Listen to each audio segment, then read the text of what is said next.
think I just got the last line set in. I kind of like that timing. What about you, Austin?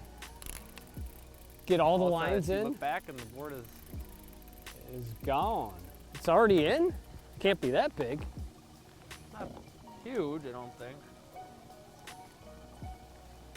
Might have got in that other line. Keep reeling a little more. Oh, there you are. You're there. Yeah, it did kind of get in that other line. Oh, that is a nice one. One more. All right. Look at that fish. Okay, so here's the deal. We just set the last line in seconds ago. I mean seconds. I just put it in.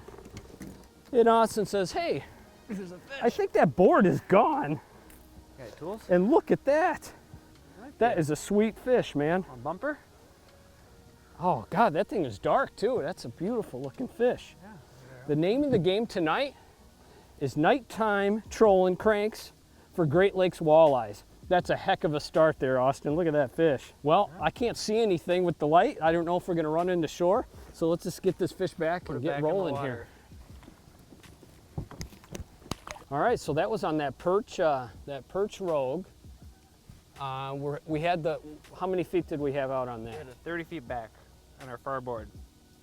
And that must be running probably in about, we're figuring about 8 feet of water, maybe 9 feet of water or so. Yep. That should be putting that bait down, about 6, 7 feet or so. All right, great start.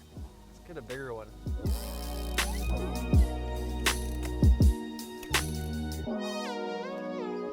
Here we go, fish. All right.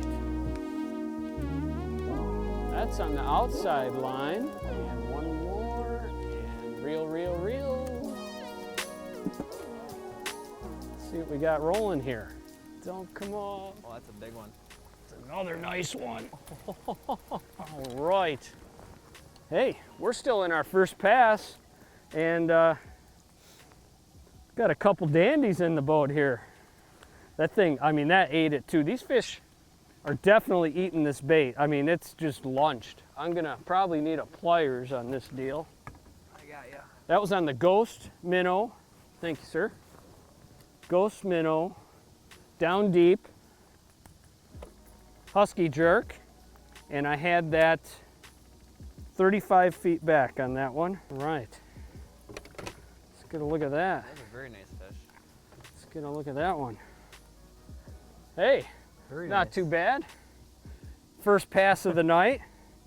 All these fish seem to be spawned out. We had some really crazy weather this spring. Tell us about it. You've been pounding these fish pretty hard from shore.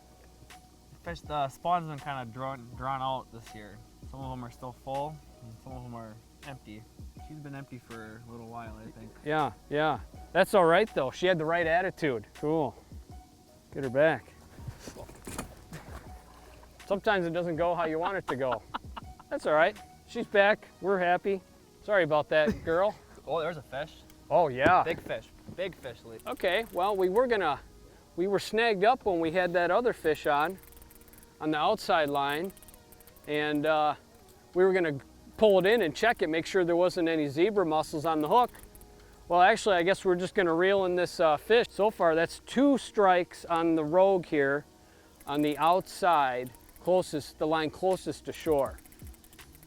That feels like a nice fish too, man. Big one.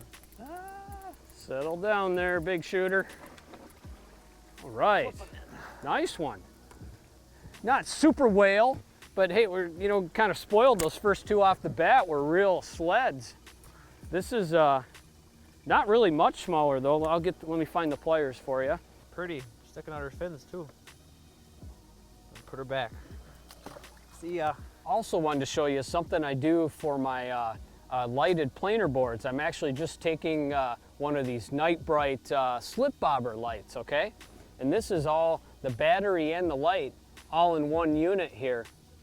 You can see here it's just a little lithium battery, and this has got a green light in it like that, and that works pretty good. It's it seems to be waterproof. You can get about 20 hours out of one of these. And if you see here, if I just pull up the light, it turns it off, push it down to turn it on, and then the offshore boards like this have a little slit in the board. you can merely just slide that right in there, and there's a little groove in that light, and it just locks right into place, and that stays good there for you. And then you got your tattletale flag.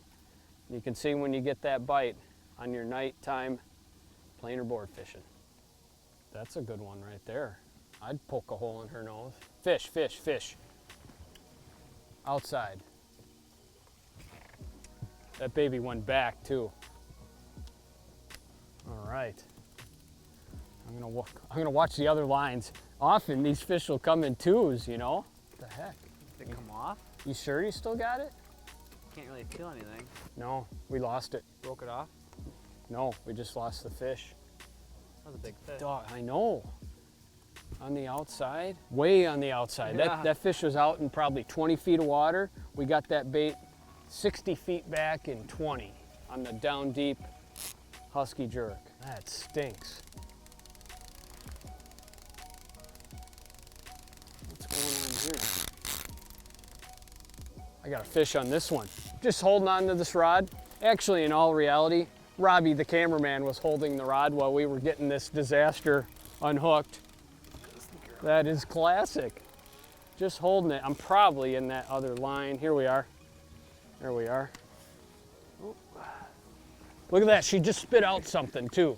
Or no, that's the bait. We're caught. Okay, I was wrong. We are tangled in the other line, but hey, who cares? We got the fish in the bag. That's what matters. Okay, so it was probably smaller than the one we lost. Why? How come the big one gets away and we ended up with this one? That's still a nice fish in anybody's book. You know, really interestingly, I'd like to point out is that you know, a lot of guys, actually, we went by several boats tonight, and I'm telling you, they have got rods out, like they've got boards out so far. It's like unbelievable. I mean, they're like 100 yards out. And the thing is, when you got them that far out, I think a lot of times these fish school, and I like to keep my boards tight. That way you get a double. So that instance, we had the fish on the outside rod, and we lost that fish. And then here's on the down rod without the board, we hooked that fish up. Actually, Robbie was holding on to the thing, and bam, there was a fish on. So we just went over a bunch of fish. That's pretty crazy. 5 minutes ago. So something to be said for keeping your lines close together. All right. So the first fish we lost was on the outside rod, and that bait was running 60 feet back in probably 20 feet of water or so. And you know, we ended up losing that fish. That was on a down deep husky jerk. And then we had to clear this short rod. This is kind of an interesting deal. It's a rod I like to use. This is the Vexen 5-foot trolling rod. And what's nice about these short trolling rods, you can actually run, in this case we were running 2 boards on the outside, but let's say you wanted to run 2 flat lines, but you know, you don't want to snag the 2 lines together, so with this 5-footer you can keep it really close to the boat. And then on the outside we run the 12-footer. We just happen to be running just 1 down line on the outside tonight here, but then we got the 12-footers on the other side. But at any rate, it's really a nice, it feels funny. It's such a short stick, but that 5-foot length just keeps it, you know, a lot more contained, closer to the boat. Honestly, I like that kicker motor running. A lot of the boats going by tonight, they don't even have their kicker, they're using their trolling motor only. So we'll get this this bait back. We had, let's see, I had that 40 feet, yeah, 40 feet back, and that fish was probably in about 14 feet of water. We're kind of just running the brake line here. Here's a fish. Got one? On the wasp. All right, nice. I like that. Right as you're talking, Lee. I like that. Okay, I'm at 40 feet on this guy. Let me clear this, the longie here. Fish are kind of snapping here a little bit. She's staying down or what? Yeah, that's a nice one. Oh, there she is, there she is. That's a good one. Look at her, that clear water is just awesome. Pull her right if you can. Try to get a little pull right. Oh, come here a little farther. Oh, another nice one. Man, these fish are on the chew big time tonight. Holy mackerel, look at that guy. Look at that guy. That's on the new Tackle Industries Rattle and Wasp crankbait on the pearl white one there. Obviously that fish ate it. I mean, look at that thing. It is just sandwiched right in there tight.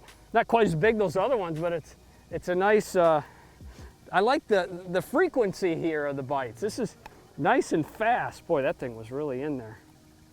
Really in there. That's a good looking fish right there. Woo, woo. Nice looking fish. Good night. See ya. Have a nice evening.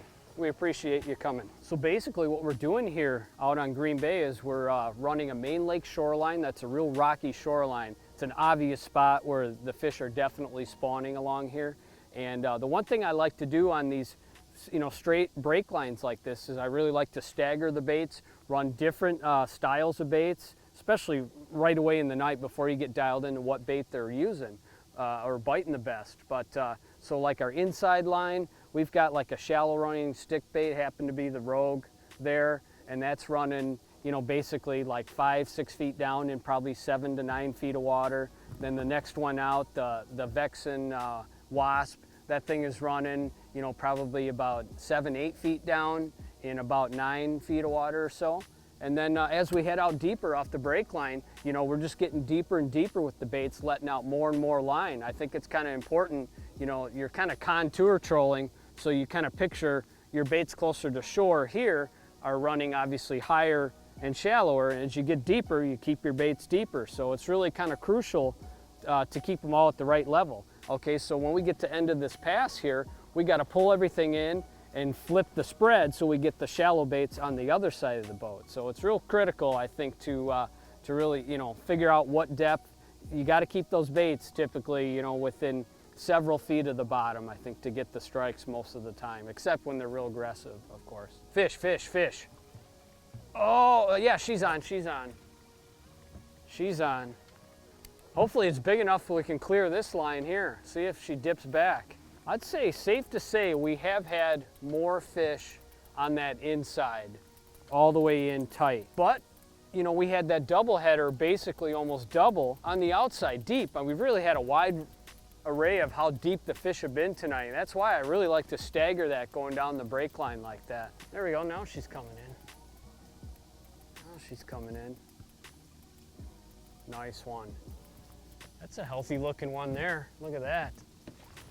All right. Look at that. Well, I'll tell you, it's been kind of a good night here. We haven't gotten any super slob monsters, but we definitely got a really nice number of quality fish. This particular fish was on the inside line, like I was saying, as we were bringing her in. And, but it's really been a wide variety of depths. This fish here was probably, probably in about 7, 8, 9 feet of water. Sorry about that, girl. And we've had fish all the way out to probably close to 20 feet on the outside line. So, it's really important, I think, to think about, how close to the bottom your baits are getting. I just think day in and day out, if you keep them within 3 feet, I know this is pretty clear water here, but I don't know, that's where my confidence is for sure. All right, so we'll take a look at the baits we're using here tonight. On the shallow lines, we were running this Rogue, running that way in 7 to 8 feet of water or so, and that's with the shallow diving lip. Maybe that bait's diving about 5 or 6 feet or so, and then kind of coming out more, a little deeper, that Vexen Rattle and Wasp, we got a few fish on too, and that was kind of in that in-between, basically right at the break line, running that at about 10 to 12 feet. It goes from 10 to about 14 fairly quick there. And then on the deep side of the boat, we were running these down deep husky jerks in both colors. The glass minnow and the clown were working good for us. It just, we caught a fish on every bait we had out tonight. So, some nights they want one certain bait and you really have to dial into that one certain bait. But this out on the deep side of the boat and then just gradually working shallower, and that worked pretty good for us tonight. Well, it's kind of slowed down here. I think we might wrap this up. It's past 2 in the morning here. Somebody's got to go to school in the morning. But, all kidding aside, really important. I really think that we have a fish on right now. Okay, we're not going to go in quite yet. Why don't we just pull this fish in? What I was going to say is that when you're break line trolling, I don't care what body of water you're on, I think it's really important to stagger your baits and not be so obsessed with putting all the lines, especially out towards the deep side, far away from the boat. Keep them tight to the boat, run a nice tight spread. The ones that are shallower, you can send those way in shallow, that's fine. But keep those outside boards in tighter. Look at that, Waldo. All right, look at that. Well, that's a good way to end the night. What do you think? Yeah. Look at that. That was on the Vexen. Rattle and wasp, and that thing gulped it. Look at that. That bait is down there. Let's get some pliers here. Ooh, that thing is. We're gonna need a new hook on that one, but you know what? I'm ready to go to bed anyhow. So when break line trolling, send your shallow baits as far in as you want, but keep the baits on the outside tight to the boat, running that contour structure just like that. And you can catch fish like this. Nice eye.